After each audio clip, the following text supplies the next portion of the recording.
Live from the bedside of your mother, it's the Hate Bit Podcast. Ladies and gentlemen, boys and girls, welcome to the most excellent podcast in the history of podcasts, especially compared to that shit that goes on in Scotland. I am the immortal Yo Chaos. Joining me, as always, Grouchy White Guy Magazine's Man of the Year, Mr. Razor Fist. There's a podcast in Scotland that isn't devoted to slobbering all over WWE's hairy knob. Are you sure? Are you sure? I'm Razor Fist, ladies and gentlemen. God fucking speed. I love that part. No. And of course, a great man, a wonderful humanitarian, making Pittsburgh prettier, one golf swing at a time. My man, your man, Alpha Omegason. It's time to kick ass and chew bubblegum, and I'm all out of gum. And I'm also going to make Bulletstorm somewhat more relevant. Maybe, possibly, probably not. Oh well, I tried. You mean relevant at all?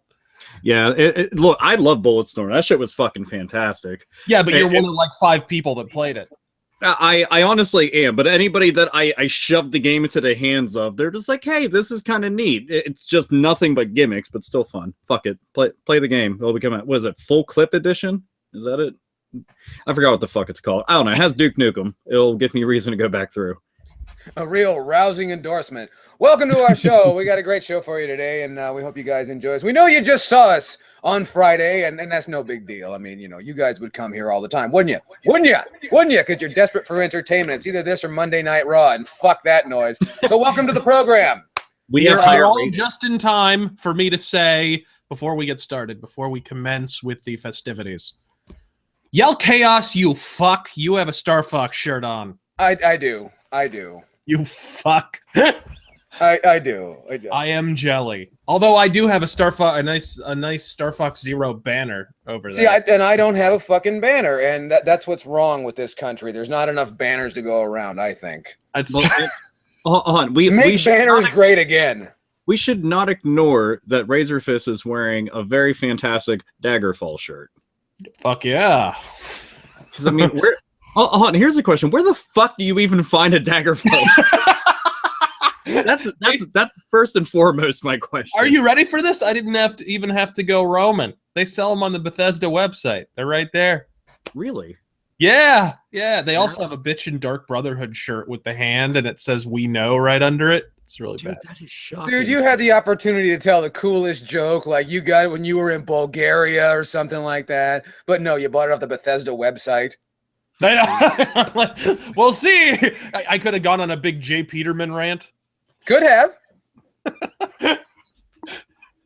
That's all right. So what do we got in store for? Well, I want to take this opportunity before we get to the humorous portion of today's program to remind everybody to check each and every one of us out on the Facebook, on the Twitter, on your Instagram and all stuff. Again, Instagram, get all those fancy pictures of, well, never you mind. The point is go there and check it out. Also, don't forget to subscribe to us right here on YouTube, and also each and every one of us. You'll find those links down below if that box is still there. I don't know. They constantly make changes. I don't know. I don't care. The point is, we're here hopefully to stay. Please make sure you follow us. It's a real good time. And don't worry, we're not just here and on our YouTube channels on social media. Our names get dropped all over the fucking place by a lot of bitter fucking bitches. So there's that. So don't worry, we're making the rounds everywhere, even when it's unintentional. Yeah. And people are real, you know, they run their mouths, especially when we don't tour the islands or anything, you know. And it's always weird because some of them think that they run the Facebook page too. We're like, yeah.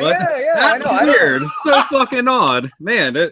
I'm just treating this particular episode like fucking Hiroshima. Look at all that. Oh, he didn't say names. There's Fat Man in more ways than one. How about that? Oh, that was a pun. I think. Yes. No one's gonna do anything about it. But anyway, also make sure and check out all that social media because it's good for your life. You know, because you could follow faggots and shit, but you don't want to do that. So make sure you do that. Also, if you have questions, comments, and concerns, please drop us a line, correspondence of any kind at hatebitpodcast@gmail.com. We thank you very much for joining us on our program. And before we get too far along, we got to mention the elephant in the room. It's making its rounds on the internet, and that's that the Nintendo Universal Partnership has announced and unveiled their new project, which will be available just in time, I understand, for the Tokyo Olympics. That is Super Nintendo World, which is said to be a very Mario-centric, or so I've heard, theme park attraction inside Universal Studios. I forget if it's Universal Japan or Universal Tokyo. A lot of speculation, not a lot of details.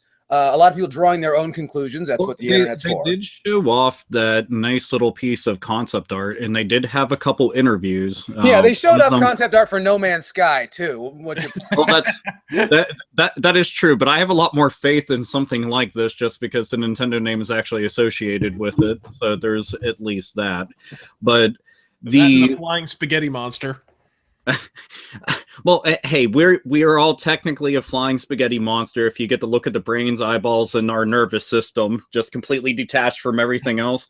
We are a flying spaghetti monster. Yeah, but like Andros at the end of Star Fox 64.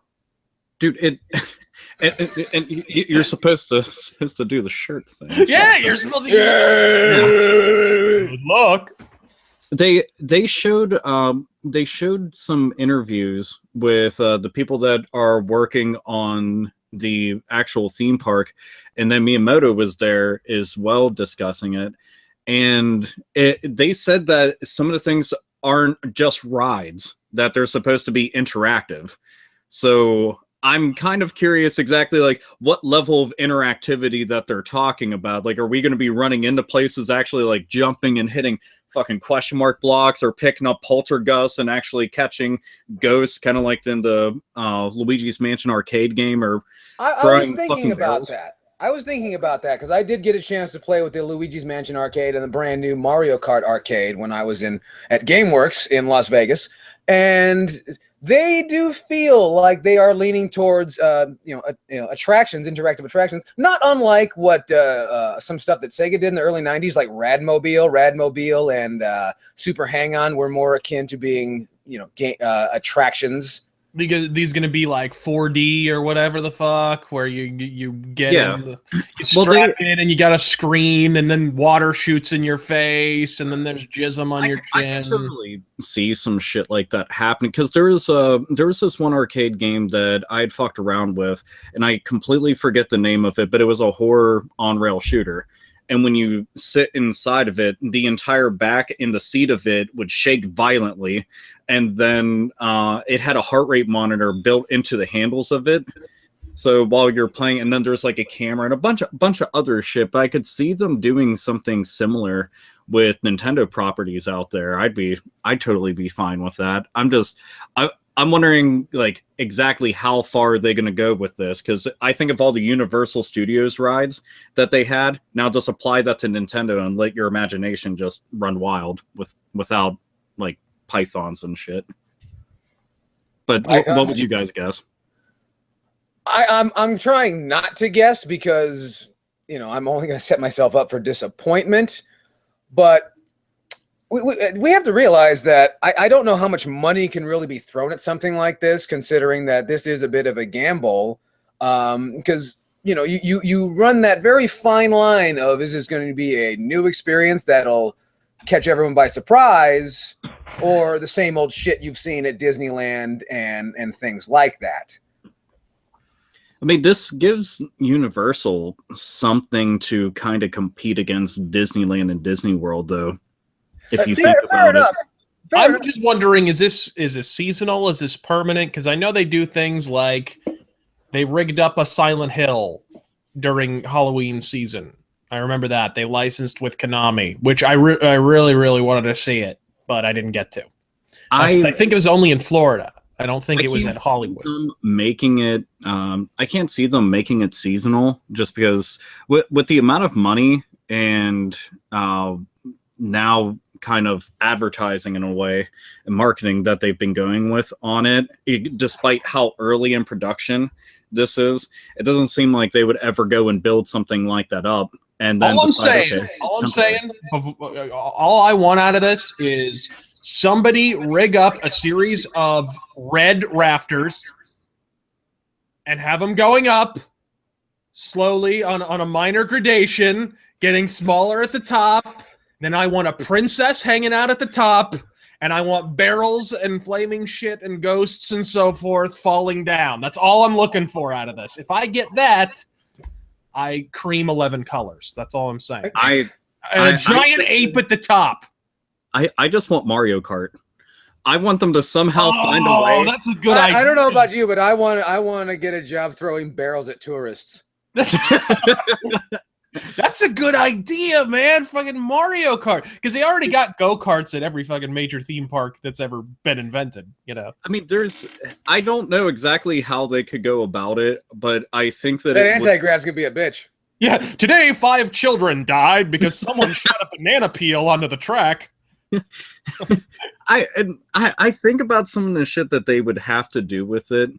And I mean, there's all sorts of different, you know, like we've had advents in technology to allow for like a lot of possibilities. And I don't know exactly what kind of applications would have to be applied to this to even make the concept like from game to real life feasible. But man, would it be fucking cool. Even if they didn't have all the weapons and goofy shit, if they just gave me Mario Kart looking carts and then just put me out onto a track that was all designed and prettied up, I'd be fine with that. I wouldn't even give a shit. That would be enough for me because I've gone go-kart racing once in my entire life, and that's it because that place doesn't even exist anymore. You're missing out. We used to have a theme park out here that I wanted to go to so bad. I finally got to have a birthday there one year, and it was slightly disappointing, but it was still pretty cool. There's a place called the Outer Limits. And it was like alien themed. It was like galaxy alien themed, and they were.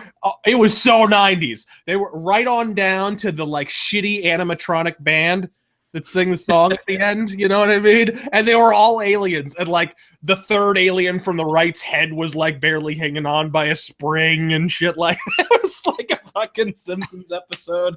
It was genius. But yeah, I specifically, the only reason I wanted to go there was because I got to go to a friend's birthday party and they had fucking go-karts, right? And then, you know, it was really cool if you like bought the full birthday package, which I don't think we did. All the arcade machines were on free play. And that's where I first got to play the Punisher arcade game by Capcom with fucking Nick Fury and shit, and that was fucking bitching. But yeah, I think they're dead now. I would, anytime that there's free play on arcades, which is one of the main reasons I think conventions are worth going to, is there's a big arcade, just go play to your heart's content. I'm like, fuck yeah, I'll do that, because I mean, I wish that there was lots of arcades around, but there aren't. So that's one of the only situations. I mean, fuck, the biggest one I can think of that I've seen in person at a convention was Portland. And don't you live near PAPA World Headquarters? Near what? The Professional and Amateur Pinball Association. Oh, that. Well, so, and the whatever the pinball museum thing, Bob, or whatever the fuck is there. There's an actual arcade museum. Yeah, that's here now. It's like 45 minutes away from my house. I've only gone there once, and when I went up there, because I knew one of the store owners that was near there, because he ran a store, and they were doing like cross promotion and shit. And he said, "Hey, come up and check it out." The downside was they were still setting up, so I couldn't fuck with any of the machines at all. But they had like this large crew of people going in and fixing a lot of these machines and updating them, cleaning them down. And many of these were rare as fuck machines. I'm talking, one of them was, they said that there was barely any of these, but it was a stand-up Tron machine. And this thing was fucking ancient. But it was Tron, and you stood up in it, and I don't know what the hell you did in it, because I didn't even want to go near it, because it was like, oh, okay, well, it's kind of a museum, and that thing's really rare. I don't even want to look at it wrong. It might fucking shatter. So, but that's up there. At some point, I need to make the drive up. That'd be a fucking video, man. And dude, plus, and the guy, if you ever run into the guy who runs that place, his name's Chris Aiken. The guy is he's on a podcast, a really good heavy metal podcast that's been around since like the 90s, called The Classic Metal Show. And yeah, you can hook up with that dude. But yeah, that's a video right there. Dude, I'd be all for that, because I've wanted to check that out. We did have that I forgot the exact name, but the actual pinball convention that they have show up here, I've never been to it before, and this year... Pinburg? It's some fucking name. I really forget, but I went there with a couple friends, and it was like, I'm finally going to go. I got to play one pinball machine because I literally got swarmed by people. I wasn't fucking expecting it because I figured this was like a completely different crowd. And I didn't get to play anything except for one Elvira pinball machine. That's all I played. We have that at Castles and Coasters. Dude, which one? There's 3 of them. You talking about Scared Stiff? I don't fucking know. Okay, there's 3 Elvira machines out there. Every time I see an Elvira pinball machines, I see big, magnificent Hooters and then pinball, and I'm like, "Hey, this is fucking great!" So it's the ultimate mashup. Yeah, it is, but or it ought to be anyway. They had the X-Files one there. They had Batman ones. They had obviously the Terminator ones, which are really cool. They had a bunch of shit there, and it was crazy because they had a platform and then these big, huge-ass screens that were recording all the individual pinball games, and then they had arcades set up, and it was all sorts of shit. It was cool as fuck, but I want to try to go back and get a multi-day pass because we only got to go for the one day, and that's not nearly long enough. So, but yeah, what the fuck were you talking about? Oh yeah, Universal Studios and Nintendo. Haha. Topic. What's that? Yeah, breadcrumb trail. I don't know why. While we were having the pinball discussion, I was on to other things, and I thought, I don't know why. This probably sounds lame, but I think it would be neat. Would be if they could incorporate the Monty Moles into a sort of skee ball kind of game. I just think that's easy. That makes sense, and I'd throw 50 cents down on it. Dude, I would throw money down on most of the machines, except for they're all expensive as fuck.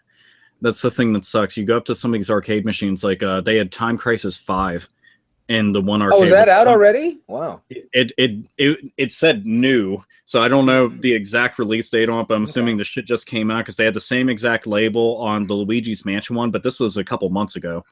And I went to go and try it out, but the amount of credits that it needed by comparison to other things, I was like, nah, it would basically just drain the fucking card, and then I'd be going back up, plopping $20 in just to get my fucking ass handed to me. Be like, reload. Ah, shucks.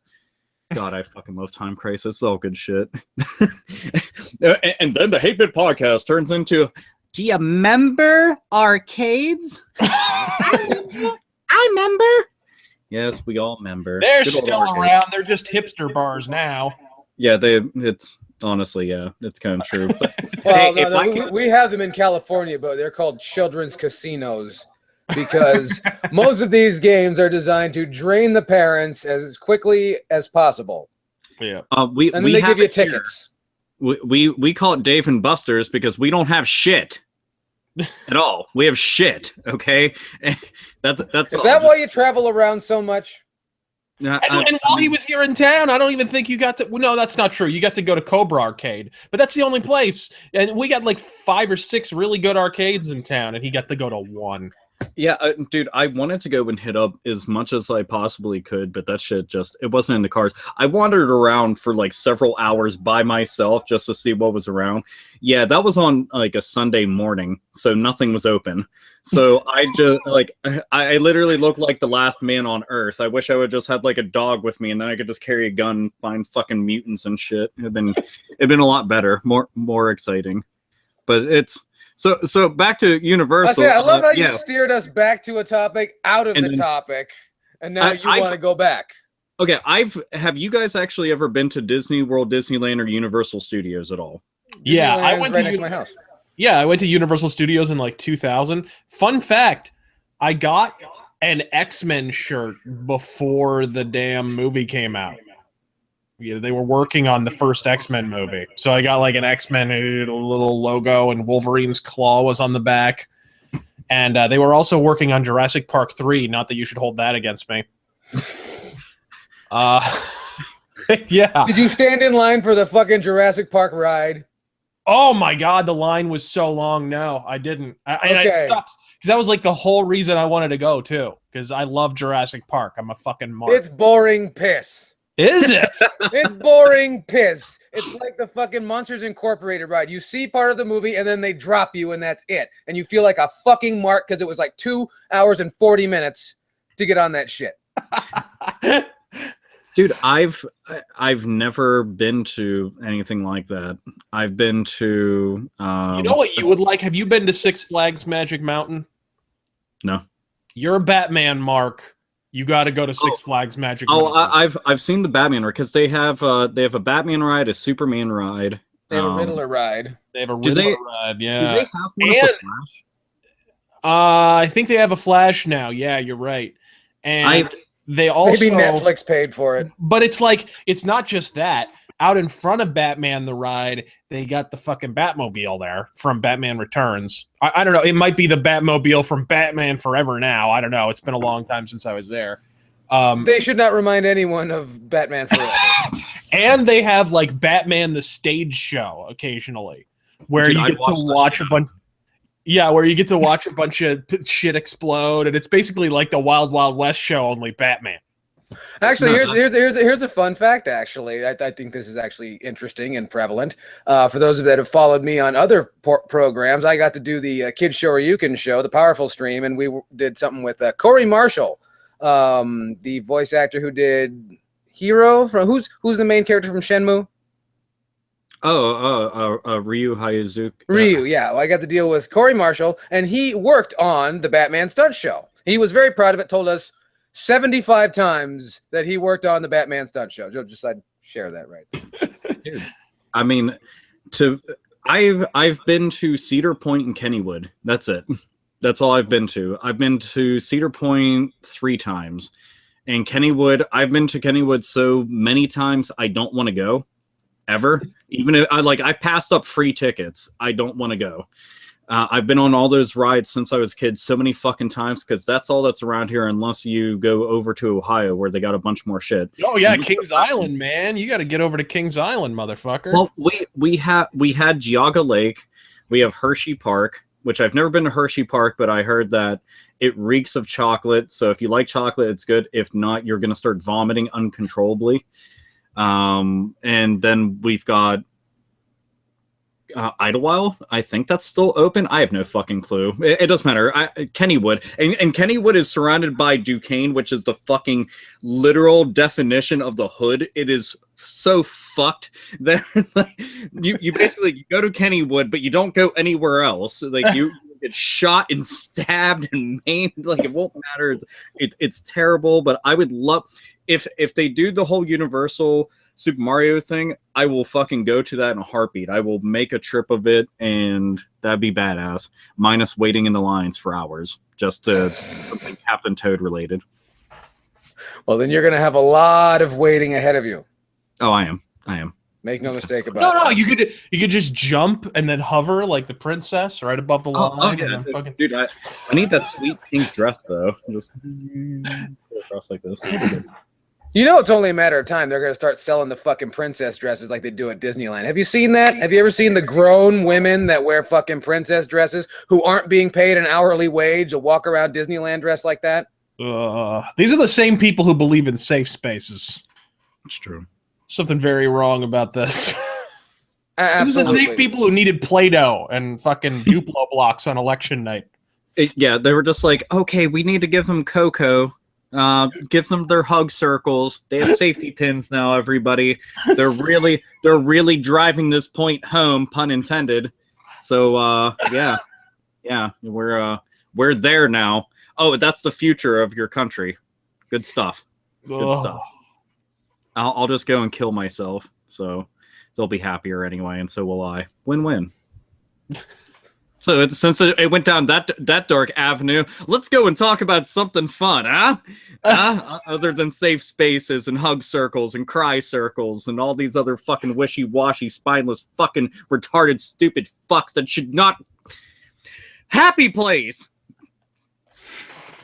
You know, you were nice before you came on this show. You know that?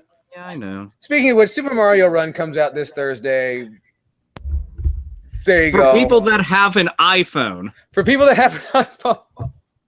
I forgot about that. Okay, for people that have an iPhone, available only on iOS because fuck everybody, right? Nintendo brings us their very first actual mobile game.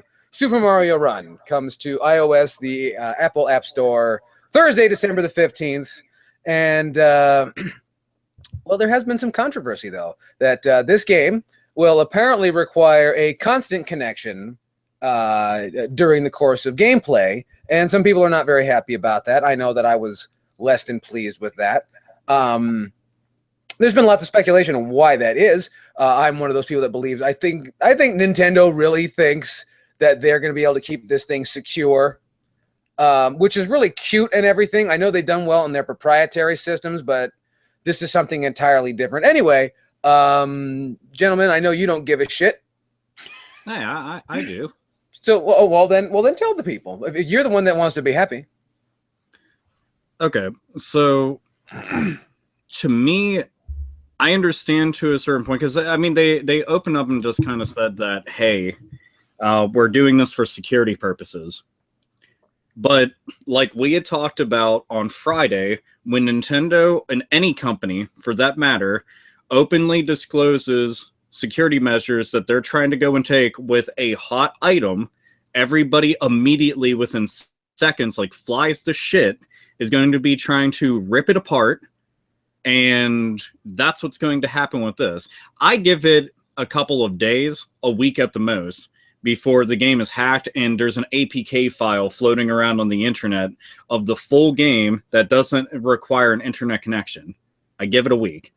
It's bound to happen. I'd rather them just say, and I mean, it's $10 to get the game. And a lot of people that play games tip it like on their phone. You're playing on the shitter in between things at work that don't like require you to pay attention, or you're just not a very good employee and you say fuck it anyway because you're not getting paid enough. Yeah. And if you're traveling, think about the amount of people that fuck about on their phone in airplane mode while they're flying, while in a subway, because you're underground. That shit ain't fucking working down there for most people. And there's all sorts of places in this country that there's just no viable internet connection at all. Doesn't matter where you're at. Take the entire middle of the country. There you go. I don't think they even have internet in Wyoming. I don't think that they have internet there at all. Yeah. So if you're there, yeah, you don't have it. You're fucked. Screwed. Yeah. But it's... Well, at least, no, they have internet. They just all share. Yeah, at least they come right out and say, "Hey, this shit doesn't work unless you're connected to the internet." Whereas fucking Pokemon Go shits the bed and loses its goddamn mind if you fucking pass under a tree. You know what I mean? And then you fucking lose everything and shit. Well, you have just caught an error. That's something to also kind of worry about in a way. Is if we are out and about and we're playing, and there's a hiccup with the servers, because you can bet your bottom fucking dollar, thank you Stone Cold, that everybody and their fucking mother is going to be getting this game. And if the servers aren't capable of withstanding the shit tons upon shit tons of crashing waves of people trying to play this, and the servers go down, which is a very probable thing of happening, then you're going to end up having folks just go, nah, I'm good. Because that's what happened with Pokemon Go. People got sick of the connection issues, amongst many other things. And that could make people shy away, on top of the fact that this isn't free to play. This is $10. If you have connection issues because your server shit the bed, you have a lot of fucking pissed off and jaded folks out there. Yeah. So I worry about that. People who are looking for reasons to be pissed off and jaded already. Oh, yeah. I mean, you've already got folks out there that even with a good experience, they're going to be pissed off. Indeed. Indeed. Well, yeah, because Nintendo's name is attached. What have the last 5 years been, if not one protracted exercise in finding something to be pissed off at Nintendo over? Yeah. I don't know. I mean, I think Super Mario Run looks cool, but in truth, it's with all mobile games, I tire of them within mere days, and then I just go away from them. And that's why they've never held my attention at all, because they're not meant to hold your attention for long time spans. But that's how I play games, is I'm supposed to sit down for the long haul. Those games aren't designed that way. This one looks like you could play it for long periods of time, but I don't know. I just worry about all this other shit that's associated with it, and if it's going to turn people off. But if you ask Jimmy Fallon, I mean, he will fucking say anything's fucking fantastic. God damn, is he a big smiling fucker? Like, well, you pay him enough, motherfucker. And am I crazy, or is he getting doughy? He's turning into a little jolly. What happens when you're on TV for more than a season? He's a little jolly these days. He's not. I don't know. I think. Well, it's also. I mean, if you really read into it the way I did, Reggie Fils-Aimé is much bigger than him, so I imagine Jimmy Fallon will say whatever he's told to say.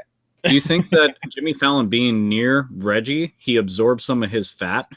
Well, I mean, Reggie's a little more trim these days. Maybe he made a donation. He's like, here, Jimmy, you look a little starving.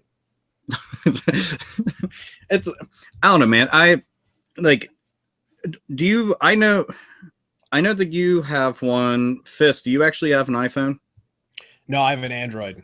Okay, so you and me won't be playing the game. No, sir. Okay.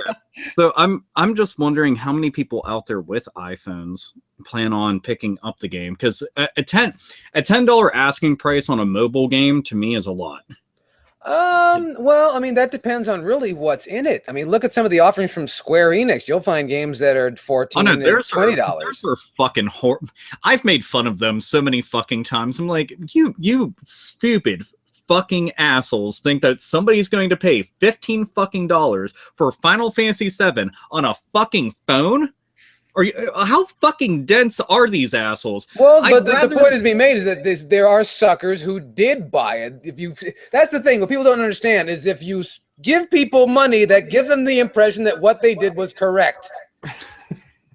But this also comes full circle with the whole thing of when there's a high asking price for something. Like when I see that, and if I'm thinking to myself, I really want to play Final Fantasy VII on a mobile device, then I'm just going to illegally download it because I've got so many fucking versions of the game. Square Enix can suck my fucking ass. If anything, they should be paying me $15. So this coupled with everybody's going to be trying to figure out ways to patch this game up and then release it as its own executable app that you can play offline, because they don't want to deal with the asking price, let alone the constant internet connection that's required with it. Sure. I just feel like that's going to be a week. In my opinion, also, I think the price, it's not terribly high when you really think about... I mean, when you compare it to you have a $700 iPhone and you think $10 is too much money, your priorities are out of whack. But I also think that the price choice was, and make no mistake, this was not done lightly. I think that they knew that number was high enough to set it apart and also to get people talking. Why is it so expensive? Because as long as people are talking about it, that keeps it in the stream of consciousness. So, and the price will eventually come down, especially when, and I'm sure the Android version is not far away, because I'm sure they know that there's a lot of people there. I'm talking to two of them right now. Now, Razorfist is sitting there with his glasses on looking all cool, but as soon as that shit comes to Android, he's going to check it out. He is. He's at least going to read the reviews. I know it. Hey, I acted like a jaded asshole, and then I wound up playing Pokemon Go like everyone else, And you're a better person for it, aren't you? Yes, it changed my life. Yeah, soon you'll be in color. It'll be like a real boy. The first fucking day I played Pokemon Go, and I've hardly touched it since, because Pokemon Go, it's like I don't think that game wanted me to play it. The first day I get it, my favorite Pokemon. It's like a fucking job interview. There's questions. My favorite Pokemon is Onix, right? So I'm thinking, oh well, I'll walk around long enough to pick up my favorite Pokemon, and then I'm done. First day, I go down the way to pick up Terangel, and I get out of the car to go knock on his door, and Onix is there, and I catch him. Within 5 minutes of fucking turning this goddamn game on, I'm like, well, folks, you've been a lovely audience. Farewell. I'll see you later. And that was pretty much my last experience with Pokemon fucking Go. I was happy that they just recently they patched the game and now the tracking system works. Fucking finally. It's been months and it's now winter. I know you motherfuckers don't realize it's fucking winter, but over here on the fucking East Coast, it's frigid as hell. Hey, I'll have you know it's a whole 58 degrees outside. Yeah, well, I think the leaves on the trees are getting a little bit beige-ish. The weather outside is frightful, so fuck you and Pennsylvania. Hold on. You said 58 degrees, right? Wait, hold on. I'm sorry, 59 degrees. Okay, 59 degrees. That's a fucking goddamn heat wave, and that's shorts weather in Pittsburgh.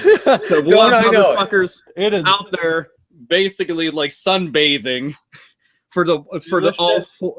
Oh, 51 degrees. Oh, you poor bastards. You're freezing to death over there. I know. I had to get out my jacket and everything. Not to mention my Star Fox t-shirt, you know. Pretty smooth flying, Fox. Yeah. What is our weather right now? It's 35 degrees over here, and I still consider that to be kind of warm. Oh, wait, was it 34? You said 35. 35. Well, yeah. You could have left, you know. I'm just saying. No. You've been moving all week, and you decided to stay there. Yeah, because I like seasons. Where you guys live, you know what there is? Hot as fuck, and it's just hot. You know what, you fucking leafer? Don't give me any of that bullshit about, we have seasons on the East Coast. Yeah. Get that out of my face. Oh, no. Oh, fuck off with that. Okay, I've been over in your fucking neck of the woods. You want to know what happened when I went outside? I fucking baked. Literally. I could see my fucking skin fry before me, and I just went, what in God's fucking name is this shit? I went and I fucking I speed racer animation my ass over to various shadows so that I did not touch the sun whatsoever, which is why I still have my heavenly glow. I can't deal with that shit. Where did you find shade, man? Between the concrete and the street lamps, I don't suppose you found anything. Why do you think there isn't a single available inch of this entire state that doesn't have an air conditioner strapped to it? Like the idea of Arizona is you're supposed to move from one air-conditioned space to the next, and it's supposed to be connected by tubes. It's like that scene from fucking E.T. All right, that's what it is. And you noticed that Phoenix didn't really develop until after the space race. I just wanted to point that out. Dude, I was astounded that you guys have sprinklers fucking everywhere. Everywhere. I basically shit in my shit when I walked around and just sprinklers kept going off. I'm like, what the fuck? Okay, you want to know when you find sprinklers in Pennsylvania? When you go to a rich neighborhood. That's fucking it. That's all. Because we actually get water here. You motherfuckers don't even know what that shit is unless it comes in a fucking Nestle Pure Life bottle. The fucking we have a lot of it in our pools. They freeze over. Everything. I like the cold. I would happily take my fucking ass over to Alaska if I could. I'd be away from everything, and it'd be great. It'd be great. I want to raise the point. This is also why, for everyone who wonders in the comment section, this is why the Hate Bit podcast has not and will not work MagFest. And this is why. Tonight, Alpha's gonna curl up underneath his blanket of Wampa guts.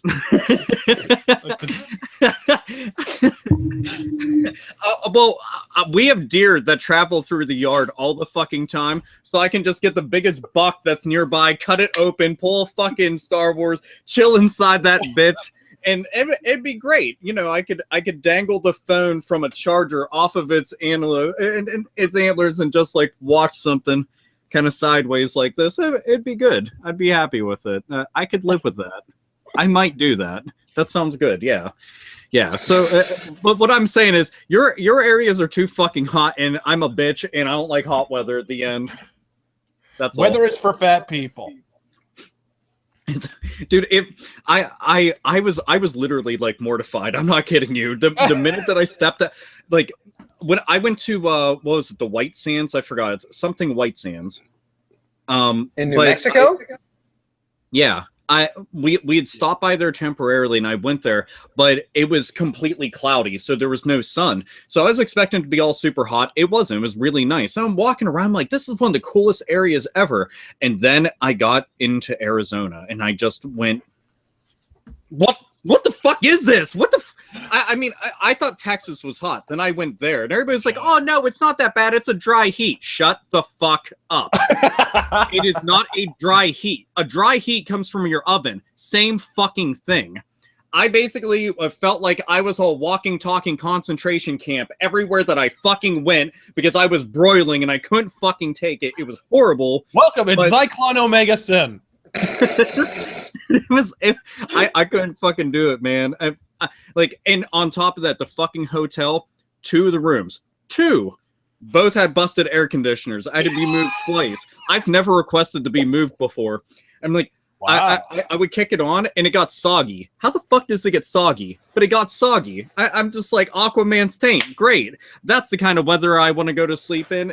It's probably still going to be better than Aquaman movie, but it didn't matter. Didn't fucking like it. You didn't even like drive around or get in like, because you'll get on like the light rail and those aren't terribly well air conditioned spaces, and you're just sitting there in ball soup. You're just your fucking nads are stuck to your leg for an hour and a half, and you're fucking. Oh, maybe I'll put some powder down there. Yeah, get a nice pancake batter going. I was going to say, you get the baby powder combined with the smegma. I'm pretty sure you can make C4. So we take that shit. By the way, this will be added to the Anarchist Cookbook for anybody out there who's listening. I assure you, smegma and that combined on a hot sunny day. But that's not really practical for Alpha because he runs around in shorts all the time. I mean, he'd be leaving a trail of bran muffins down the street. I can take like a little ice cream scoop and just reach up there, fling it out, and I'm like, good to go. There's homeless people up there. There's homeless people follow him with a knife and fork. Don't tell me Alpha Omega Sin doesn't contribute, all right? Yeah, because you know what? I'm giving back by doing this, by the way. Like I said, a fine humanitarian. Nuts across America. Anyway, enough of the hate-bit forecast. It is time. It is time to do something that we didn't get to do last week because we ran out of time because, well, reasons. The point is that... and chocolate shoes. That's exactly right. But these are games, well, Razor Fist actually thought this was a good idea, so it's mixed bag. But he said we should talk about games that we would create. Now, I don't know anything about making games, but this is what we're going to talk about, and hopefully this comes off the right way because people have talked about us doing this. Is we're going to pitch a concept. Now, Razor Fist, you had something already ready to go, didn't you? Oh, shit. You know what? The number one, and I was just talking this over with Terengel the other day.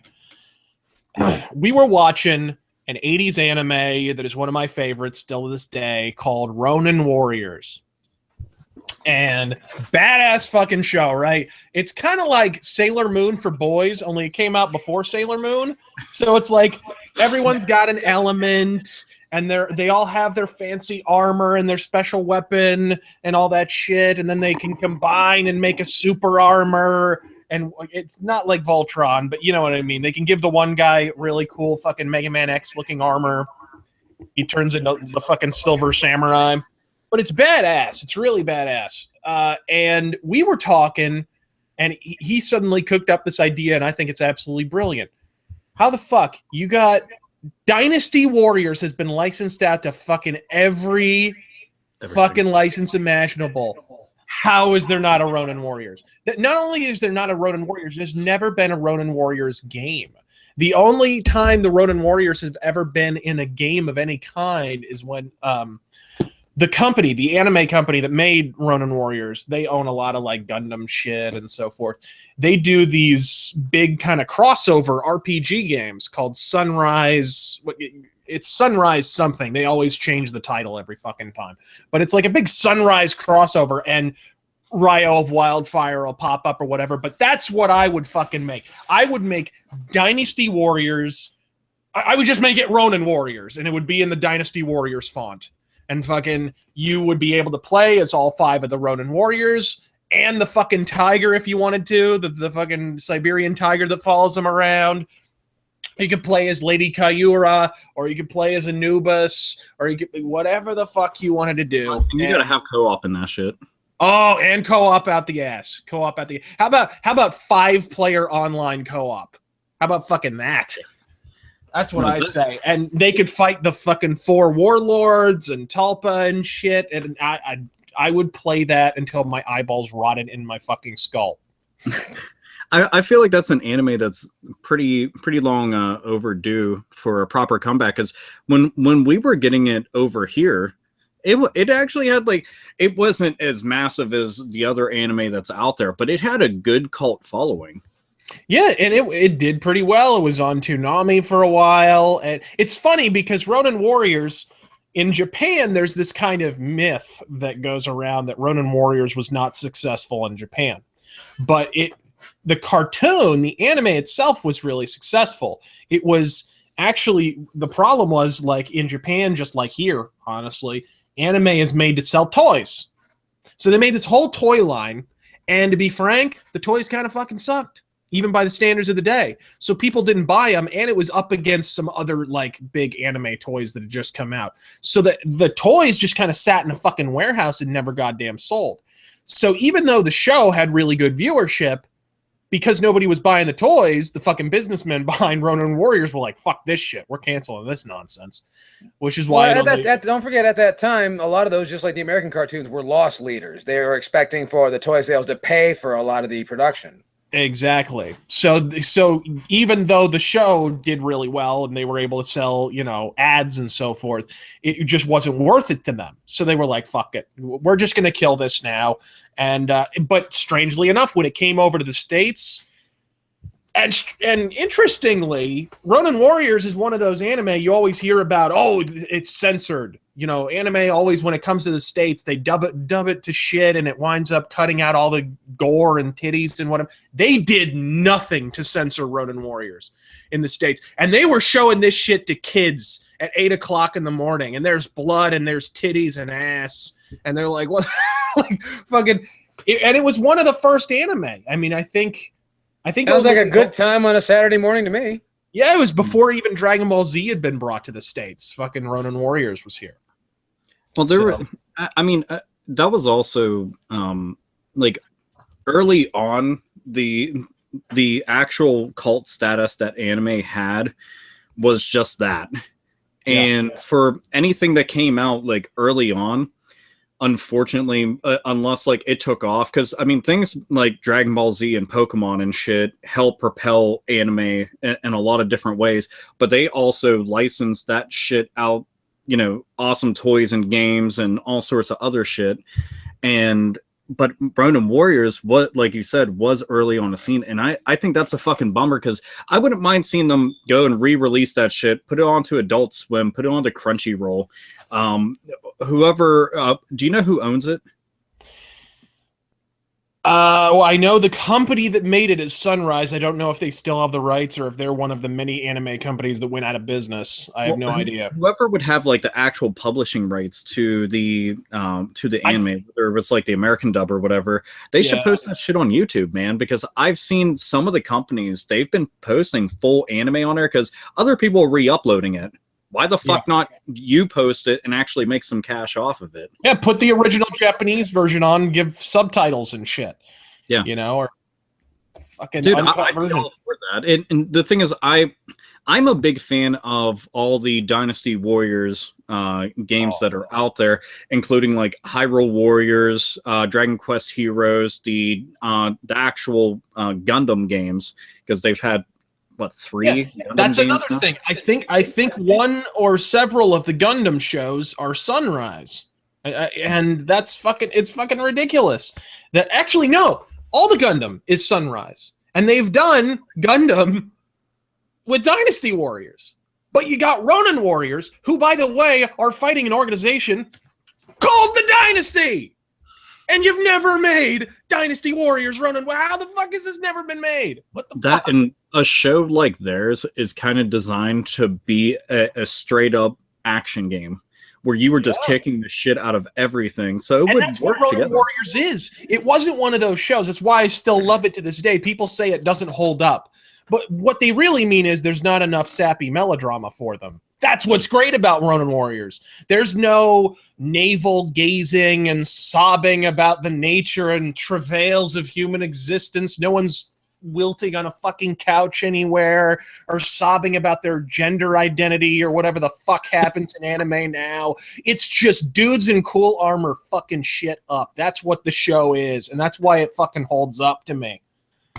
dude. Whenever you had said that it was Sailor Moon for boys, it's funny because I remember that shit being said back then. Oh yeah. Dude, and it's hilarious because Sailor Moon is after Ronin Warriors. Like if anything was inspired by one or the other, it was Sailor Moon inspired by Ronin Warriors.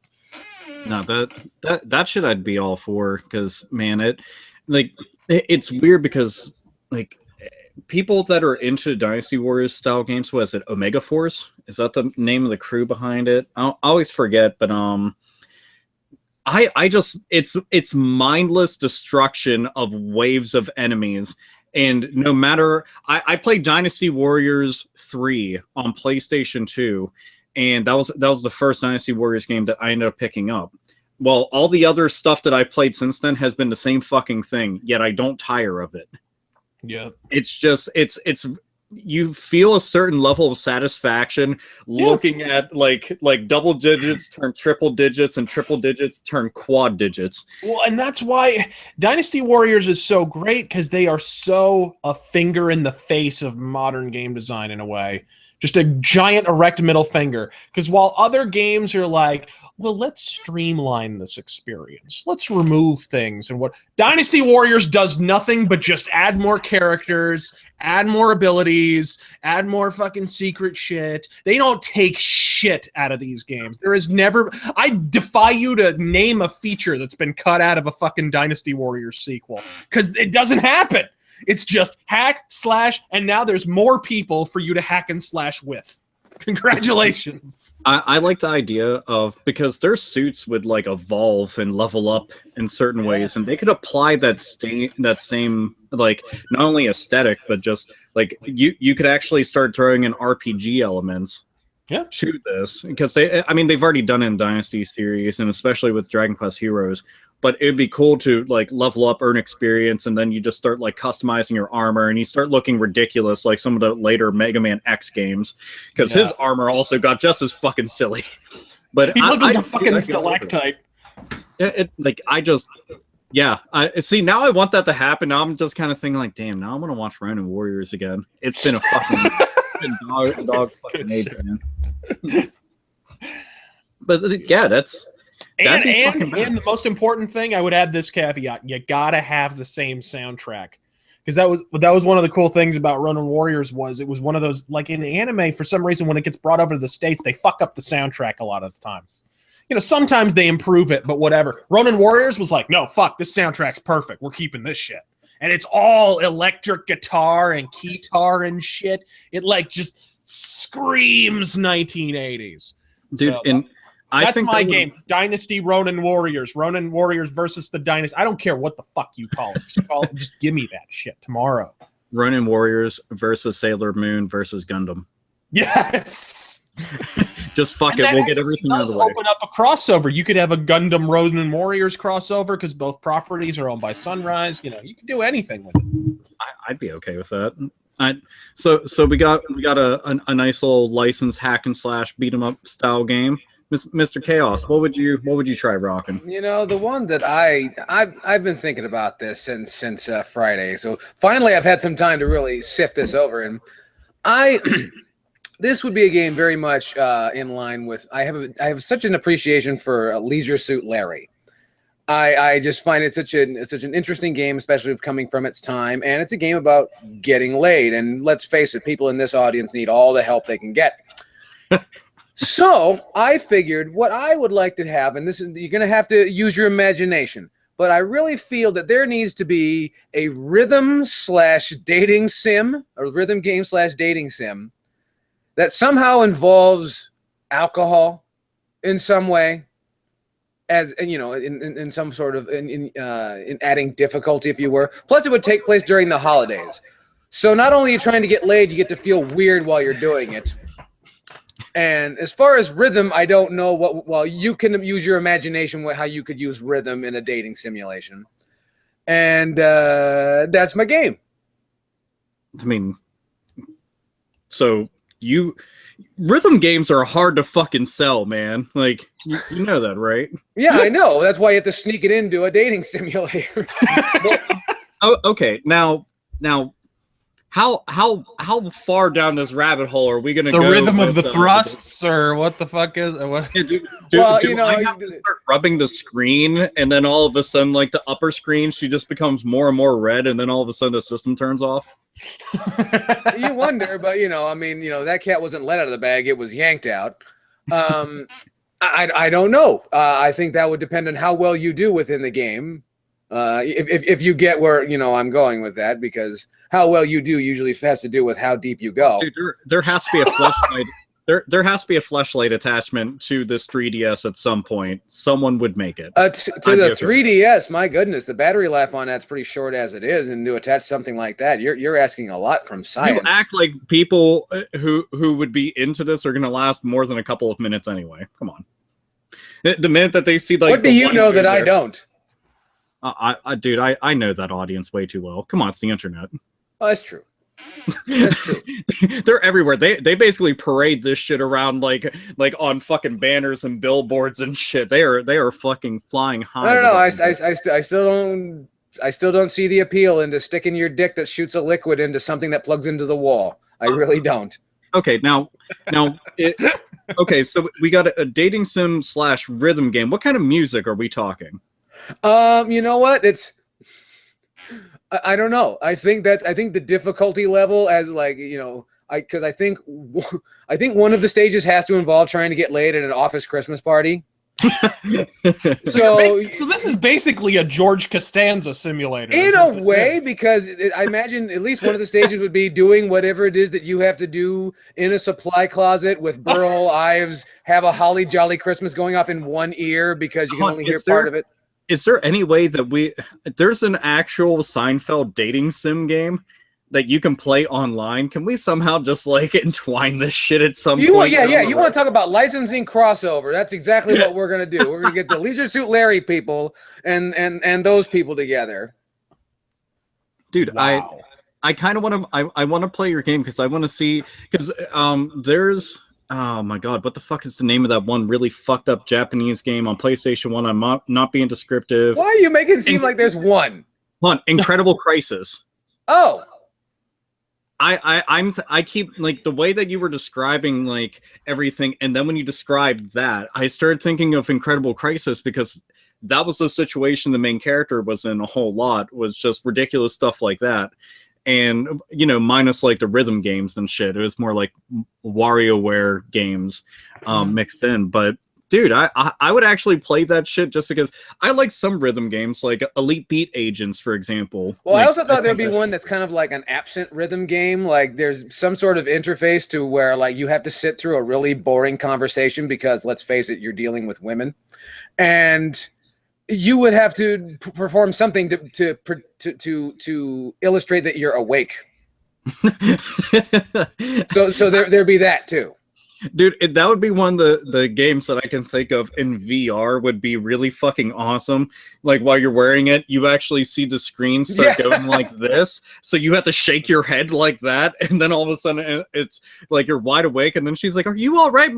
And then you have to like nod yes or like no. That shit would be fucking hilarious, dude. Get the little like PlayStation Move butt plug controllers and stuff. You mean to tell me we finally found a use for PlayStation VR and the Move? Oh my god. Right here. Yeah, right here on the Hate Bit podcast in 2016. History has been made here. Dude, it would be so fucking awesome having all that shit, and because of the rhythm game aspect, put a DDR pad into it and just watch somebody look like the clumsiest fucking mess of a human being. Just sitting there like doing all this shit, like feet moving all over, shucking and jiving, getting tangled up in wires, cats getting fucking punched in the face by accident. Careful with those hand gestures, Alpha. You'll be accused of making fun of the mentally handicapped. Oh shit! Yeah, he was not. He was doing Akeem the African Dream. It's okay. I need that fucking sweet hat that he had though. Yeah. I need that, and I need whatever fucking moo he was wearing. It was what you need is like the thong unitard that Bastion Booger had. Is what you need. oh, that thing was always so fucking terrible. No. God, it reminded me of this one chick that it was posted on 4chan ages ago, but she was cosplaying. She's a big, fat, disgusting-looking bitch cosplaying as somebody who was wearing the equivalent of the leftovers from a mummy wrap, just covering, like, barely covering anything. And she smelled like the most foul pussy ever, and someone had taken a picture and showed that she sat on somewhere and left a big disgusting mark. And it's just like, everything's bad, and it just made me think of Miracle Whip commercials. But still, Yo Chaos, I would play your game. I play both your games, but yeah. Well, and what would you do? My game is going to be a combination of 3 different things, but I swear all this shit can gel together into one awesome experience. I want a tongue-in-cheek survival horror game like Deadly Premonition, combined with Snatcher and the Ace Attorney investigation series. So you are a detective in all of these games, and you are going around crime scenes in a cyberpunk futuristic setting. But there's lots of comedy that's added into it because I feel that too many games take themselves overly serious. So I'd like there to be like lots of funny bits all inside of this, but absurd amounts of gore. So you got the survival horror aspect of it where you're trying to track down, the Snatchers, which are basically just fucking Terminators. But you're trying to track them down. But in Snatcher, it was just a static screen, and you just had to move the cursor around and shoot shit. Well, I would like to go around, like, third person and fucking pop caps in some of these motherfuckers. And you go around and you have to actually investigate certain crime scenes. Like when you find a body, you have to investigate the body, not just like select from various fucking things that are available there. Like you have to go and perform autopsies and shit. And I think it would be cool having this big neon, like in the year 2XXX. You're just going all over the place, like fucking hover cars flying around, cyborg police that are chasing you down and shit. And they would be able to just do whatever the fuck that they want because you can just be silly with it. And I don't know, I just think that's cool because I like Deadly Premonitions and I like Snatcher. Both of them are some of my favorite games for several different reasons, differing between them. And the Ace Attorney games I've just always enjoyed because they were funny. And Deadly Premonition's funny. Sometimes it's funny for all the wrong reasons. But regardless, just all that shit I'd mix together into one big experience and have a field day. Excellent. I think it'd be awesome. I don't know. I like whodunit murder mysteries, and I like cyberpunk type shit. So I just think that stuff would all be cool. Plus, games like Deadly Premonition need more limelight as far as I'm concerned. And Snatcher's great, but Konami's not doing shit with that.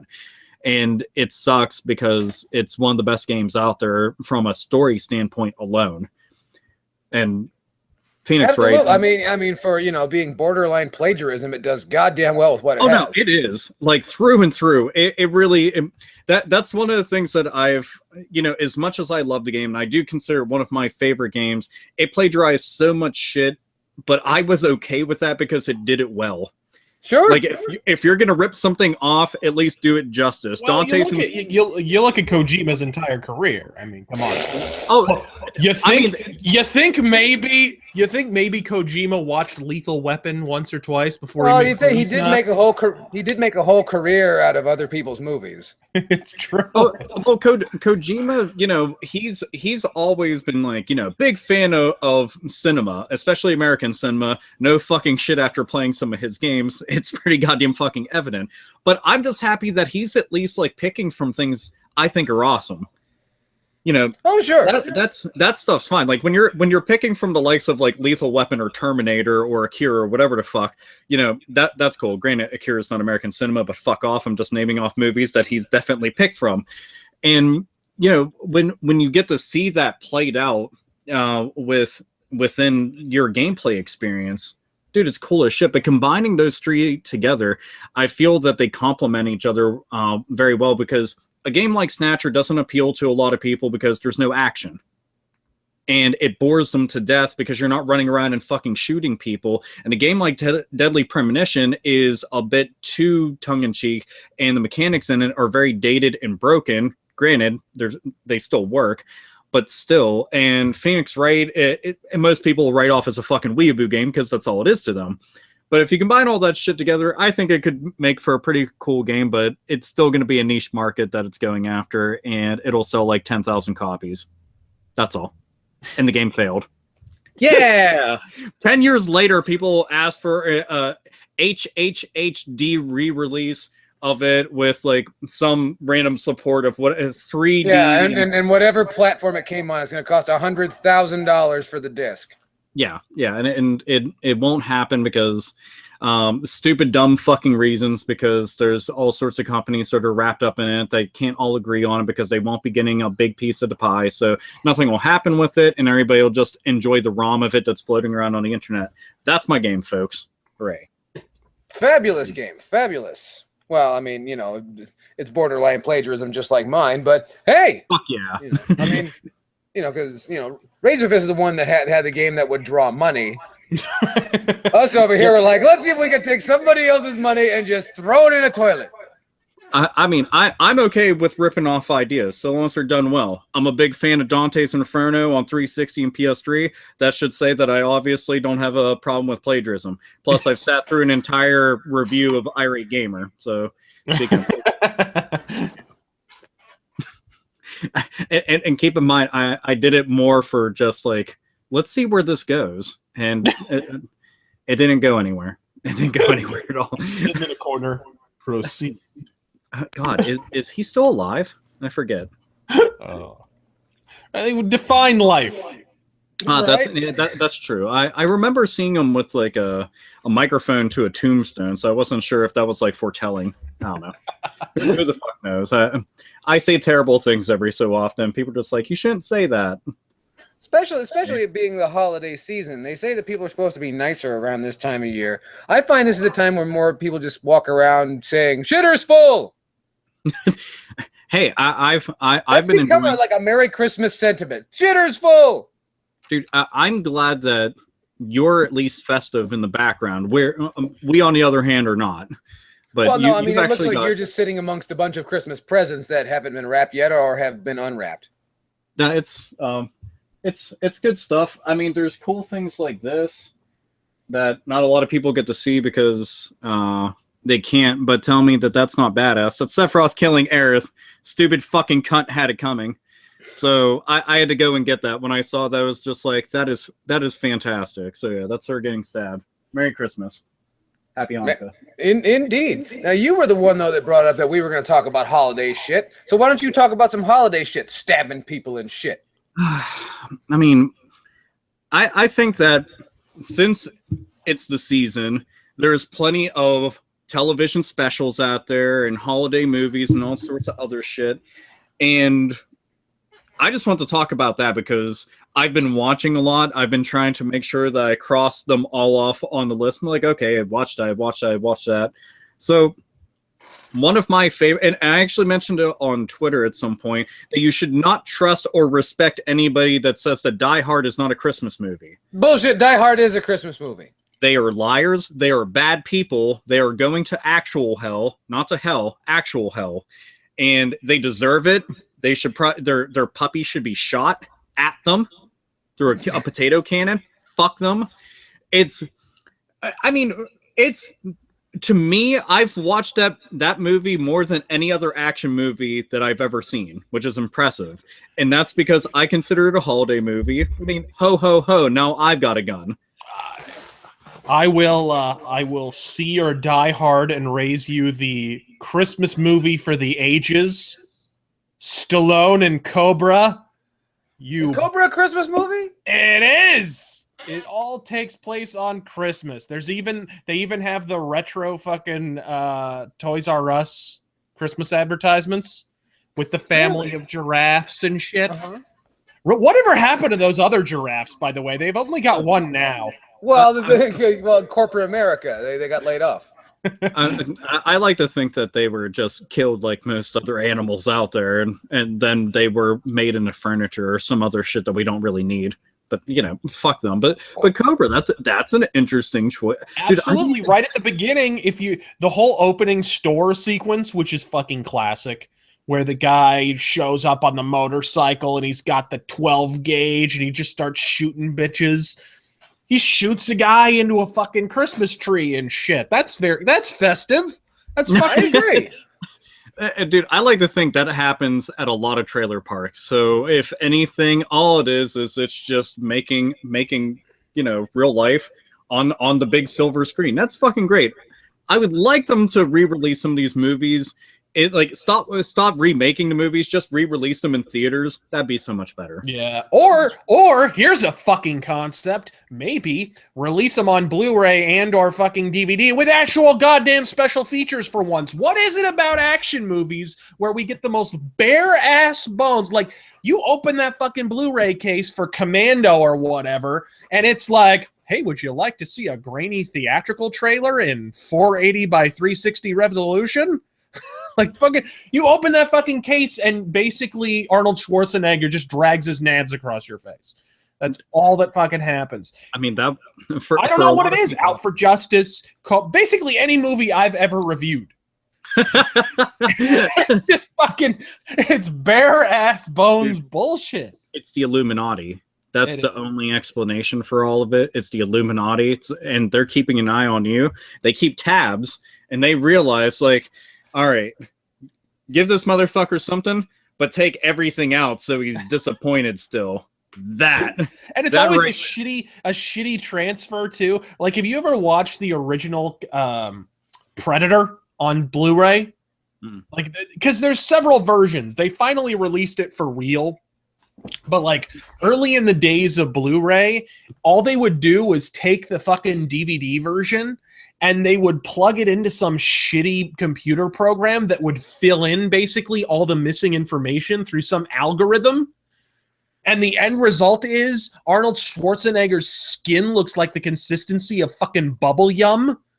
Like, it's just he looks like he's made out of clay. And fucking anybody I'm sure there's people out there who've seen this, but yeah, the original fucking Blu-ray version is just, oh my god, it's dog shit.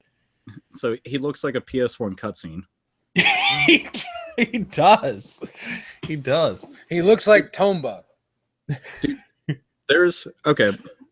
but so we got Die Hard and Cobra. Are there other like holiday themed action movies? Yes. Die Hard 2? Yes, actually. Die Hard. What about Santa's Sleigh starring Bill Goldberg? I was just gonna bring up Santa's Sleigh. Fuck that movie. Never seen it. I know that it exists, and that's it. And pictures of it started resurfacing again because of him going up against Bork Laser. Oh, God. I remember having a discussion that came up a couple of summers ago with my good friend Mr. Berman from 8-Bit Artillery, and he said to me, we were talking about. I said the only Christmas horror picture that I'm aware of is a movie called Gremlins.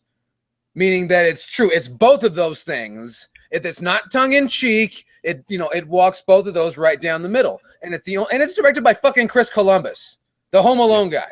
So if anybody knows violence, Chris Columbus knows violence.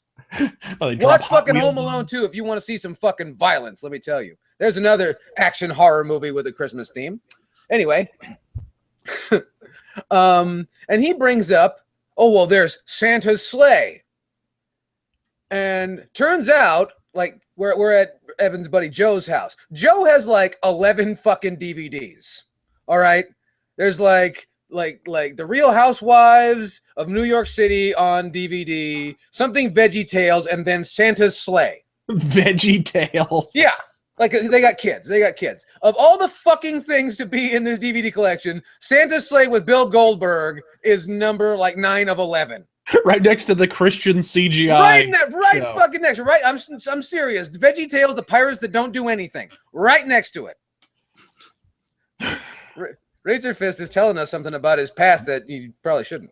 Anyway, how you know that is never mind. Oh, everyone knows Veggie Tales was huge at one time. Are you fucking really? Oh, I thought that was just something. Oh man, they sell fucking Veggie Tales at the local stoner record store. You're telling me something about Phoenix I didn't want to know. I know. Anyway, so he puts on fucking Santa's sleigh. And this is god-awful dog shit. And Bill Goldberg kills the universe with an axe dressed as Santa Claus. That's the whole fucking movie. My favorite part is when he's in the sleigh and he's got explosive Christmas presents. Yeah. And he's fucking throwing them at children. So let me get this straight. He kills the universe. I thought this movie was like some kind of grounded reality. Keep in mind, I know jack shit about it. I thought it was Wait just a minute, Bill wait. You heard Santa Sleigh and Bill Goldberg, and you were expecting grounded reality? Dude, I thought that he was going to just be like some big jacked up motherfucker who's dressed as Santa and then kicking the shit out of people. Keep in mind, I don't know fuck all about it other than the idea. To be fair, he does burst through the wall to make his entrance. The idea behind this is that Santa is a mass murderer or something, and he's been sentenced to give children presents for thousands of years. And now he's fucking had it. And now his sentence is up. So he goes back to murdering the shit out of these kids. Basically, is the idea. It's brilliant. That I was going to say, this is kind of awesome sounding to me. It is awesome sounding. It's more ridiculous. Like this is Mystery Science Theater 3000 worthy. It's one of those great movies to talk about, but to actually sit there. This fucking movie is like an hour 50. It doesn't need to be an hour 50. Yeah, it's not a well-made 25 movie, minutes. But that makes it even better because it's so bad. Yeah. Is there at least with a room full of guys? You know, you might do all right. Is there a decent level of like gore in it? Maybe. Oh yes. Yes. Death at the dinner table. Santa has like a golem face and like sharp fangs and shit. Like it's. Yeah. So there's that. Happy holidays. Okay. We need to talk about one holiday classic that I remember I watched with my mom because that's how I watched most of my horror movies, and it is called Jack Frost. You guys have seen it? The one about the fucked up snowman, not the one with Michael Keaton that came out around the same time, and that fucked up everything. That ruined some fucking Christmas pizza parties, I guarantee it. Dude, there was so many jokes back in the day because like Jack Frost as Michael Keaton is a very wholesome, nice family little movie. It's actually to be honest, it's actually creepier than the one with the killer snowman. This snowman comes to life and spies on his former family. And just in their carrot pressed up against the window and shit. Yeah. And that's a metaphor for days. But Jack Frost, the horror movie, was just nothing but one-liners. And the best fucking scene is that one bitch in the tub, and then he fucks her to death. And I'm just like, this right here is quality.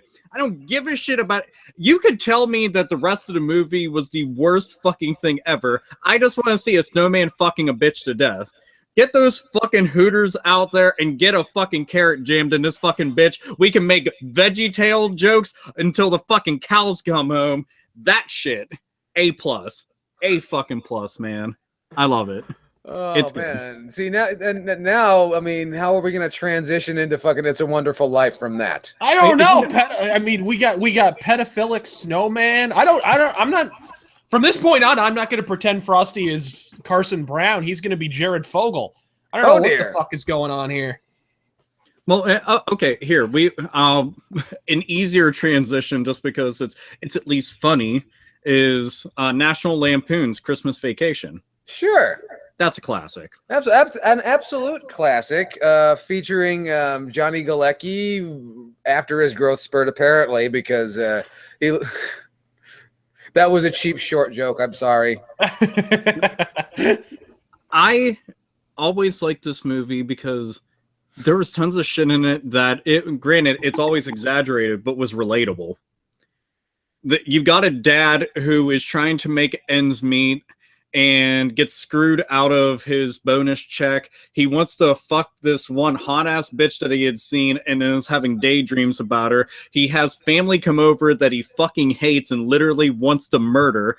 Like all of this shit, and then goes all out with like trying to go and decorate the house. That part I can't relate to because I'm fucking lazy, so I've never done it. The outside of my house looks like shit because it's connected to other houses. Why the fuck would I decorate it? It's Another thing that's really relatable is getting all fucked up on a snow disc. a snow disc. Yeah. You know, where he sprays the shit on the snow disc and then goes down the hill at 100,000 miles an hour. Dude, I was just like, wait, a fucking snow disc. I forgot what the fuck they were. I just call all of them sleds because I'm just, again, I'm just going to go back to being lazy. Sleds is for folks that have money and see snow on a regular basis and know how it reacts. Snow discs are for people that, fuck you, I want to spend $9. Yo, Okay. What are you fucking, seriously, what are you fucking Citizen Kane over here? Poor kids use trash can lids and shit. I mean, come the fuck on. Okay, you guys are adorable. A poor kid, which all you had to do is come to Northside. A poor kid was using a box from a thrown-out refrigerator because we could all fit on the fucking thing. Because all the other sleds that we got from the dollar store or from Kmart, which were like $6, only one of us could fit on it, except for the fat kid who couldn't fit on any of them because it was kind of like... Okay, so this little disc right here, the little yokai one that we talked about last time, well, his ass was like sitting on it like that. So it was too fucking much, and it wasn't fun. The bad part about it is the biggest hill in the neighborhood, it goes down, and it goes into a parking lot. Several kids definitely smashed off of vehicles down at the bottom, and Family Guy made that reference, and fuck was it relatable, because I myself smashed into a police car. So, good times. And it was a Pac-Man sled, by the way, from the 70s. That shit was neat. So, this is saying so much about your parents and their attitude towards handling children. Oh, no, my sister was actually there, so she was the adult supervision. Oh, so yeah. Here, write this 10-year-old thing down the mountain. Well, yeah, dude, it worked. That thing was fucking great. Oh, man, all you had to do was just, like, grease up the bottom of it, and you just fucking fly down the hill. Yeah, you don't come back, like, at all. You pretty much can time travel in one of those things. It's good shit, but, dude, National Lampoons, when he did it, he's going across the fucking, like, highway and shit. Sparks are shooting out everywhere. Motherfucker's gone. It made me want to do it. You would see it in the movie, and you're like, wow, that's dangerous. You might get killed. No, it made me want to do that, despite the fact that I could die. That looked fun. A lot of fun. I need that. And the Christmas decorations that go up in flames and fucking shoot across the sky and shit. I like that. It's good stuff. Charlie Brown's It's a Wonderful Christmas, Charlie Brown, or whatever the fuck.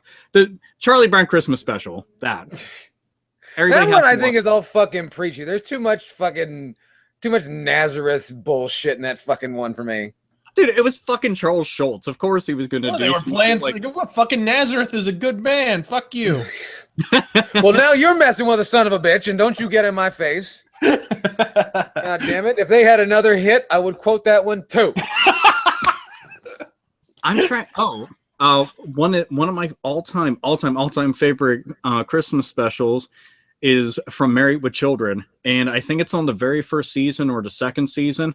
But there's a nearby mall that opens up, and they have Lakeside Mall.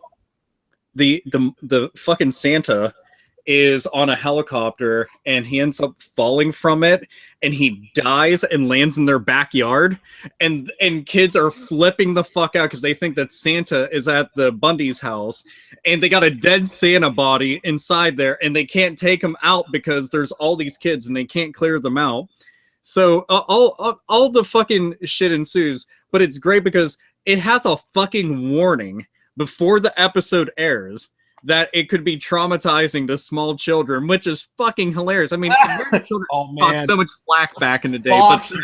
Fox was getting so much shit for Married with Children back in the day. It was ridiculous. It's funny because some people, they pulled the tried and true because they're too lazy to be able to fucking argue anything, and they think this is an easy way to go and apply things. But they're like, it's so edgy, blah, blah, blah, edgy.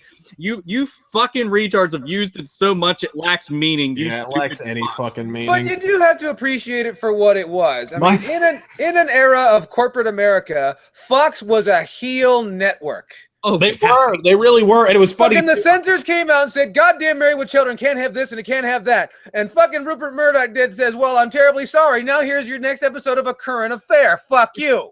Now, if you saw A Current Affair, that's much funnier because boy, is that show fucked up. It's pretty fun. And the great thing was when The Simpsons would make fun of it because it was on the fucking Fox network, where they'd be like, oh, where like they'd have like a show going on. I think it was Krusty the Clown or something was doing some kind of special, and the crowd keeps doing like ooh and like all the like racy fucking Fox network reactions. They're like, oh shit, we're in the Fox network studios. God damn it.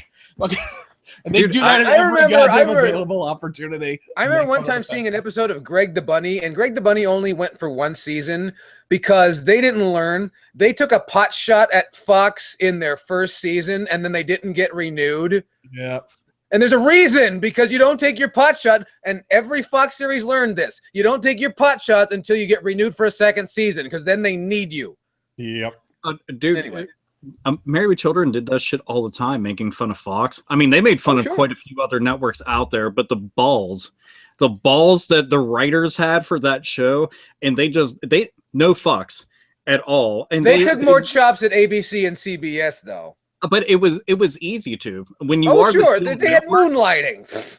The best was the communist mall Santa from Seinfeld. The fucking where the guy Elaine's dating a communist guy and he converts the Santa into a communist, and it gets like elves to roll cigars for him or some shit. It's been a while since I've seen the episode, but there was a communist Santa. Well, if you're gonna bring up Seinfeld, you can't improve on that. If you're gonna bring up Seinfeld, we got to talk about Festivus. Well, it's a Festivus miracle. Indeed it is. I'm going to be useless in this part of it because I don't know what it is. Well, Festivus is a day created by what's George's father's name? George's father's Frank Costanza. Frank Costanza, created by Frank Costanza. Festivus, a day for the rest of us. On December the 23rd, you put up your Festivus poll. Make sure it's a good poll, straight and true. And then we begin the ritual of Festivus with the airing of grievances. Which is where everybody gets anything that's been on your mind all year long off your chest at the beginning of dinner before the meal is served. And then it's time for the feats of strength. And then it's time for the feats of strength, which is, if you've ever seen alligator wrestling, but with people, and then they don't exchange gifts, they exchange commentary. And that's hold on, real quick. Because I think they have Seinfeld on fucking Hulu or some shit like that. What season is that on? I want to say I don't remember. Fist? Do you know? He's got it on the wall, I'll bet you. Hey, I did. It's sitting right over here, but I don't know exactly. I want to say it's in the middle of the series. It was one of the later ones, yeah, I want to say. It won't be hard. Just type in Festivus, on your Google, and it'll be right there. Yeah, the problem with Seinfeld is all the episodes are named something completely different from what the episode is about. Well, I mean, The Simpsons is the same way. Because it would like go off. Seinfeld goes off on tangents. You know what I mean? So like the episode where Kramer loses his chance to take a shit. Oh, right. That should be called. If I'm writing that episode, it's called The Turd or The Dump or fucking The Mischance or some shit. But it's called something completely different that I forget what the hell. Well, they had to snake around different censors at NBC. Yeah. Right here, it shows up. The episode is called The Strike. Yes, that one. Yeah. It's season 9, episode 10. So because I didn't really watch much Seinfeld whatsoever. But you're missing out, man. There's an episode where this is still the best fucking sitcom episode I've ever seen in my life, where fucking George and Jerry take a fucking limousine at the airport. They just decide to steal one because they know the guy's not going to show up because they're like saw him at the other airport like being mad because he couldn't make the flight. So they're like, fuck, his limousine's going to go to waste. He's going to take his fucking limousine. So they take his limousine and they're driving along, and then the fucking chauffeur isn't going where they want to go, and they're like, "Hey, where are we going?" It's like, "Oh, we're gonna go give your speech." It's like, what the fuck? Speech? I don't give a speech. They're like, yeah, you're O'Brien, because they said they were O'Brien because that's the name of the guy. So they're like, oh fuck, and we're gonna go pick up the other members of your party. And so the other members of the party show up, and they're like, well, would you like a copy of your speech? It's like, sure. And the Zionist overworld government and the Jews are taking over he's the leader of the Aryan nation. It's the fucking... I can't believe they got away with this shit in like 1992. I mean, it was like the second season or some shit. It was brilliant. Still like the best fucking episode of that show, in my opinion. Dude, no joke. Tonight, I'm gonna watch. I'm gonna watch the Festivus episode. And when I typed it in, there's an actual Wikipedia, listing for it, and it has the Festivus poll. Yes, somebody made their own, and because he finds tinsel distracting. Right here. It says, there's a thing. It says celebrations, airing of grievances, feats of strength, the aluminum pole, Festivus dinner, Festivus miracles. So date December 23rd. And then I have to see this shit now. I always I love holiday themed shit just because you only get it once a year. But good ones, dude, that lasts a fucking lifetime. I've had holiday movies and specials that I've watched when it wasn't like November or December, or the Halloween ones. I've watched like Roseanne's Halloween episodes, dude. I'll watch those all the fucking time. Those ones are the shit. But there's, I don't know, another Christmas movie I have to throw out real quick. Fucking Scrooged with Bill Murray. Of course. Scrooge is that one's good as fuck. God damn, I should just type in Christmas movies. You know what no one talks about? A Muppet Christmas Carol is fucking hilarious. Dude, I haven't seen that since I was a kid. Oh man, you got to throw that one on. That's a good one.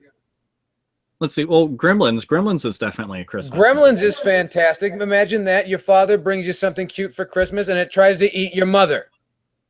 You know what I watched, and I don't know. Maybe I have to watch it again, but I didn't think it was all that great. I watched Bad Santa. Wasn't impressed.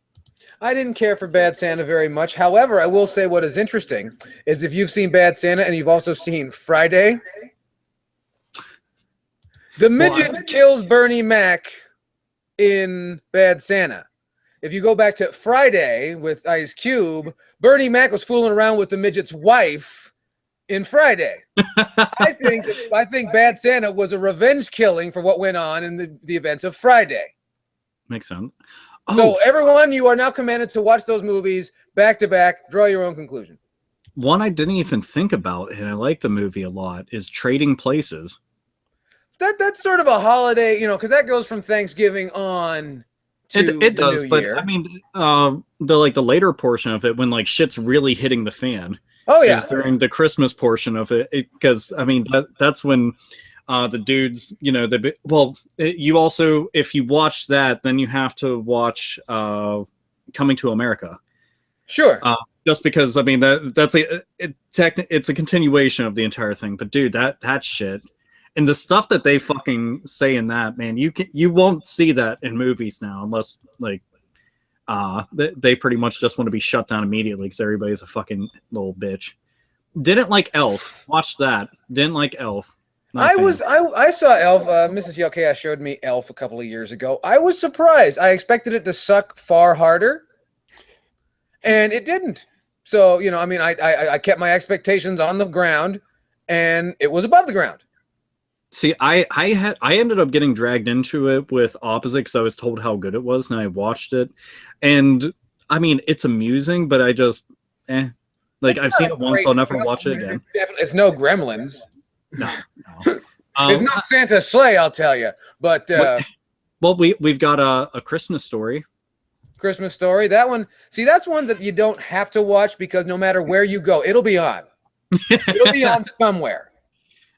But does TNT still... TNT and TBS. 2 fucking channels play that movie all day. And you know what? It's still pretty damn great. It's strange to think that a movie like that has hit a status where it can play for 24 hours, and that's actually like part of the holiday season. It is, isn't it? Like people are waiting for that. And to be honest, I don't mind that all that much because, one, I don't watch TV really at all, but that's something that I would probably stop and watch. And there's tons of times where I've missed all sorts of shit on television because I wasn't there to watch it at that one time. I'm too used to the internet when I pull it up and I watch it whenever I want. That's pretty much how I treat everything now. But any other holiday movies or specials you motherfuckers want to toss out before we move on? Well, there's a ton, but it looks like Razorfist is tapped out. Oh no! You were making a frowny face. Don't bullshit me. We talked about pretty much all of them. Oh, we did not talk about all of them. No, fucking all the way, ones man. I give a flying fuck about. Hey, we didn't talk about Garfield's Christmas special, so. Yeah. Oh, that's true. We didn't talk about Garfield's Christmas special. Pretty good. Not bad. Pretty good. I mean, was it some candy cane lasagna up in there? Here, the Grinch. I was going to bring that up at first. I don't fucking like the Grinch. How could you? That makes I know this is going to be a heat section. I don't fucking like the Grinch. I like the book. I enjoy the book. I like the song. Fuck that movie with Jim Carrey. And I don't like the animated one either. I just don't. If you like the book, how do you hate the animated one then? I don't like the animation style. It's just it's gritty and I just don't care for it. I don't like the voice acting. And it's I know it's a product of its time, but I don't like to watch it. I'll read the book and I'll listen to the song. I'm picturing everyone in this fucking chat right now is picturing Yell Chaos sitting around reading Dr. Seuss now. This is a very surreal experience. Dude, you think I'm good with words by accident? He's sitting in the glow of Christmas lights by the I wondered why you kept using words like flobnobbery and zibnabbery. You said them. And hop on pop. Hop and Pop could be so many different movies if you really think about it. I haven't seen Ernest Saves Christmas since I was. You've never? Ernest Saves Christmas. There's another one that sucks, but I watch it anyway because I think Jim Varney's funny. And I mean, of all the Ernest movies, that one's probably, I won't say it's the weakest. No, I'm going to say that it's the weakest. Well, fuck it. And look, we can end this on a high note. I'll Be Home for Christmas with Jonathan Taylor Thomas. Absolute classic. Probably one of the best movies ever in existence. Jonathan Taylor Thomas, one of the best actors. You think you got heat now? Boy, man, as soon as the people hear about that, what do you want to know what'll be great about it is I'll have that movie on. That kid ruined WrestleMania 11, by the way. Fucking Jonathan Taylor Thomas is what happens when 90s hair decides to grow a human being. I like to think like he's the apotheosis of 90s hair, isn't he? just so 90s hair. He had that same Devon Sawa fucking, early Brad Pitt kind of. Oh man, you just want to. I can't believe you drug up Devon Sawa. Oh man, the fucking kid from Little Giants. Of all of how 90s can you be? we cannot backstroke and fucking Pert Plus or what is Leonardo DiCaprio was a big part of that. Oh, it was. Oh man, yeah, fucking Leonardo DiCaprio. Jesus Christ, 90s hair incarnate. My gosh. But to his credit, Jonathan Taylor Thomas was on Home Improvement, and Home Improvement, they had their Christmas specials, and Tim Allen set some shit on fire. So there's that. I mean, what's a Christmas if it's not on fire, right? Yeah.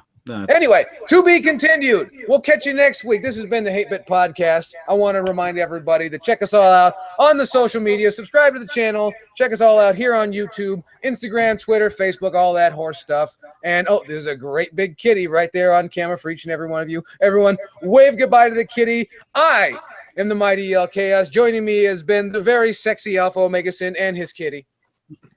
Me and Loki say bye. We're gonna watch Christmas movies. And Christmas movies for them, and the holiday deficient Razorfist. The cat deficient Razorfist. God fucking speed, folks. Thanks for joining us and your whores. Thank you very much. You guys are great. We've been the Hate It Podcast. We'll see you next week. And we'll pick up our holiday discussion next week. Bye-bye. I forgot to call them cocksuckers, didn't I?